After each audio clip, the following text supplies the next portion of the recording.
Boys and girls, ladies and gentlemen, children of all ages, Jesse with the Common Nerd, bringing you pop culture and all things 30 through a common sense lens. And well, needless to say, the expectations were already pretty low for Disney's live-action remake of Snow White and the Seven Dwarfs, starring Rachel Zegler and Gal Gadot. And well, ladies and gentlemen, based on the Thursday night previews, it looks like this thing is going to be a disastrous dumpster fire. The expectations for the opening weekend have already been lowered, and I mean, literally, this thing's Thursday night previews were worse than the Marvels. Yes, boys and girls, the biggest disastrous dumpster fire at the box office that we had probably seen ever, and one of the most costly mistakes that Disney Marvel ever made. Well, it looks like we're going to get something even worse with Disney's live-action Snow White remake. And guess what? It's weird. It's weird. It's weird. And it's weird. And it's really, really bad. Because as you can see here from the headline over at thatparkplace.com, Snow White opens 46% worse than the Marvels in Thursday preview box office.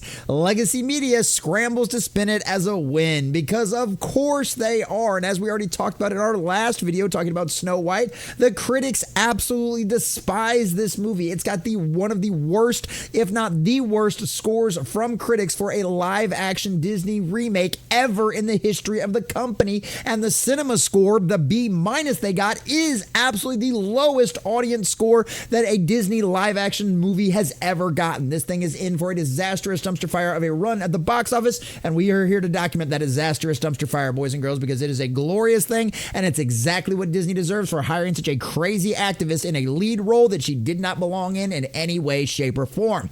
So we're going to check this article from thatparkplace.com, getting all of the juicy details, but before we do, if you do enjoy our content, hit that like button, share with all your friends, and subscribe or follow if you have not already, boys and girls. We just crossed 1,600. We're inching our way closer and closer to 17, and I could not do that without every single one of you. Also, leave us a comment in the section down below. Let us know what you think about this. Does it surprise you at all that these Thursday night previews are so bad for this movie that nobody's excited to go out there and see it? Is this one you've gone and seen? Are you willing to give this thing a shot out there? Are you going to avoid it like the plague, like everybody else, and just consider the whole thing is weird? Let us know what you think about all that in the comment section down below. If you'd like to support the channel, please check the links in the description as well. All right, from thatparkplace.com and our dear sweet Montanero. The numbers are in, and they're damning. Disney's troubled live-action Snow White remake earned a paltry $3.5 million in Thursday box office preview showings. That figure alone would be embarrassing for any Disney tentpole, but when you stack it against Marvel Studios' widely panned flop, The Marvels, that situation becomes downright catastrophic. And honestly, I mean, Black Girl Magic, what more reason wouldn't you want to show up to the movie? I mean, you got to think about it too. That was one of the ones that even the Hollywood trade magazines, the ones that are in the bed with Disney, that are in the pocket of Disney out there, literally had to admit that that thing was an absolute failure. It didn't even crack $200 million globally, boys and girls. After a month of being in the theaters, they stopped reporting on the numbers. That's how bad Disney Marvel knew that movie was. And guess what? They got exactly what they deserved. They lost hundreds of millions of dollars on that movie. And it looks like Snow White's going to be the exact same way. The Marvels, which has become a cautionary tale within the Disney machine, still managed $6.5 million in Thursday previews. That's nearly 46% higher than Snow White's opening night take. I mean, literally almost double what Snow White made. A general audience, family-friendly, quote-unquote, movie. Yeah, not really boding very well for the rest of it. Now, what happens to the Marvels after that soft start? It went on to open at just $46 million and earned $206 million worldwide through its entire run. The film was universally recognized as one of the studio's biggest box office flops, and somehow Snow White did worse. Now, it's one of them situations where the current box office opening weekend estimates is somewhere in the mid 40 millions for this weekend. Initially, this was supposed to be 60 million. Now it's down into the mid 40 millions. And if that's the case, if literally it's Thursday night previews were half of the Marvels, I'd imagine this thing's probably going to come in way under expectations. Could we literally see a Disney box office opening weekend of like $30 million for a movie that cost them probably anywhere in the ballpark of $250 to $300 million? That would be absolutely insane. This movie is going to cost them hundreds of billions of dollars. And guess what? It's Disney and Rachel Zegler's fault. So guess what? You get what you deserve. You get what you deserve. I guess Steven Spielberg's opinion on actresses isn't really all that really well regarded after a disastrous dumpster fire like this. Now imagine what lies ahead for Snow White, a film burdened with an eye-watering $250 million plus budget, a wave of bad press, a rotten 46% critic score, and a lead actress who alienated large swaths of the audience. I mean, literally over 50% of the voting population in the United States. She said that she hopes that they never know peace. Yeah. What happened to the attitude of Michael Jordan? Remember, Republicans buy shoes too? Yeah. And honestly, and when you consider the ratio of what side and what, whether conservatives or liberals, who has bigger families and who is more often have a family who would actually be interested in going seeing a family-friendly movie, yeah, you're not exactly marketing towards the right crowd with somebody like Rachel Zegler in any way, shape, or form. Yet, if you're reading the outlets like The Hollywood Reporter, Deadline, or The Wrap, which is one of the reasons why nobody trusts the mainstream media anymore, because we know this is all a bald-faced lies, you'd think Disney is on the verge of another Frozen-level success. Yeah, I think we all know better than that, because, I mean, this movie literally has to earn $1 billion at the global box office in order to actually be considered making a profit with a $300 million budget, and that is not going to happen, boys and girls. Each outlet has rushed out glowing headlines, bending over backward to spin the disastrous opening. The Hollywood Reporter even had the audacity to call the $3.5 million haul promising. Oh, really? Okay, yeah, the spin is definitely in.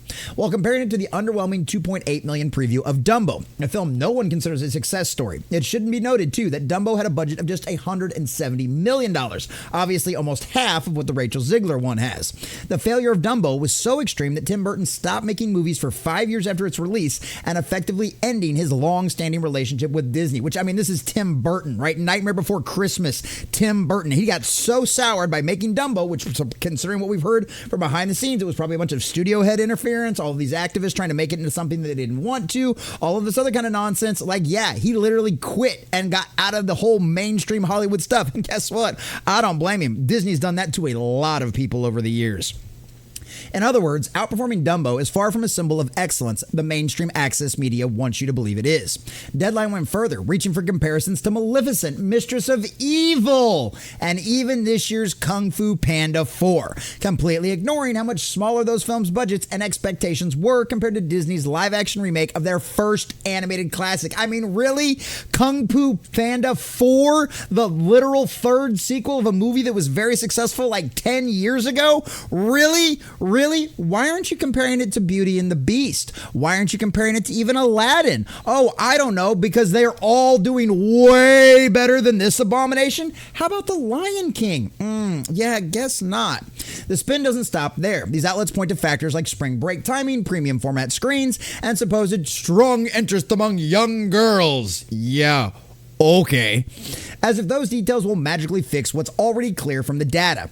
Disney itself reportedly saw early tracking estimates of Snow White north of 60 million, only to watch interest plummet over the past month to levels that suggest a bleak opening in the low $40 million range. And like I said, I think it's probably going to end up coming in even under that if these numbers from Thursday hold true with how things worked with the Marvel movies. We'll have to see what happens. Obviously, Thursday night previews aren't the best example for what's supposed to be considered a family-friendly movie. I mean, you've got school, it's a school night, so really you're not going to take the kids out and keep them up late and stuff like that. So we'll see what happens. Maybe I'll end up being wrong. Maybe they will end up being right, and it will come in the $40 million range. Either way, it doesn't matter.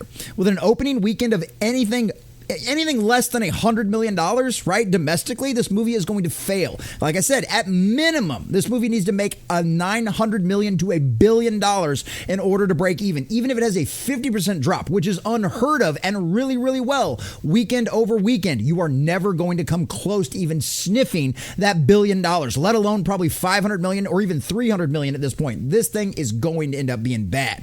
What none of those media mouthpieces want to discuss is the real reason behind the audience's disinterest. Disney's own mishandling of the film, from sidelining dwarf actors to the divisive creative changes and to Rachel Zegler's repeated inflammatory remarks. And I mean, all you had to do was look at the trailers. Every trailer for this movie has gotten ratioed into oblivion. And no movie out there that gets their trailers ratioed into oblivion like that certainly doesn't make a profit and clearly will not come close to sniffing the $1 billion this movie needs to make a profit. Despite some weeks of carefully scripted PR appearances, a tightly controlled Hollywood premiere, and a last-minute reveal review embargo, audiences aren't buying it. Yeah, a lot of good that review embargo did. 46% on Rotten Tomatoes, 45% by some estimates. Like, yeah, not really looking out so very well. I think I saw it drop to 45 at one point over there on Rotten Tomatoes. This is not just a mild stumble. The full-blown implosion, one made even more glaring by the fact that Snow White opened to 46% worse than The Marvels, a film widely regarded as one of Disney's biggest failures. Obviously, they're talking about the box office numbers there. Legacy media can try all they want to massage the narrative, but no amount of spin can hide these numbers. The audience has spoken, and it's clear they've had enough. And like I said, between the B- cinema score, the absolute abysmal Rotten Tomatoes score from even the legacy media critics out there, the guys that are normally in the bag for all things House of Mouse, even they couldn't cover up this abomination. Even they could not lie about these things anymore. I don't know, maybe Disney really has run out of money. All the checks can't clear with all of these other little nonprofits, because even when you do the all critic score, not just the top critic score, even the all critic score is absolutely abysmal. It's bad. This thing is going to end up being a disastrous dumpster fire. And you know what? Disney has no one to blame but themselves. They decided to go in this activist direction. They decided to hire all these people that agreed with the politics of HR and the marketing department and all of that kind of stuff. And guess what? You couldn't make it work. You just couldn't make it work. There was even reports from inside of Disney itself that saying that Rachel Zegler was absolutely out of control. They couldn't keep her to get her mouth. They couldn't get her to keep her mouth shut. And she just made things worse and worse and worse. Every trailer for this movie has been absolutely ratioed into oblivion. The box office is going to be an abysmal failure. This thing is a disastrous dumpster fire, and guess what? Disney has nobody to blame but themselves. Identity politics be damned, this stuff doesn't work. The storytelling is garbage, and hey, yeah, it's true. At the end of the day, go woke, go broke is absolutely being proven once again, and Rachel Zegler is very woke. Disney, you did it to yourself, and you're going to get exactly what you deserve. I just hope that maybe you really have learned your lessons, and we might get back to some good, quality, family-friendly entertainment instead of this disastrous dumpster fire and this absolute hot, steaming pile of garbage that is the Snow White live-action remake, which will lose money at the box office.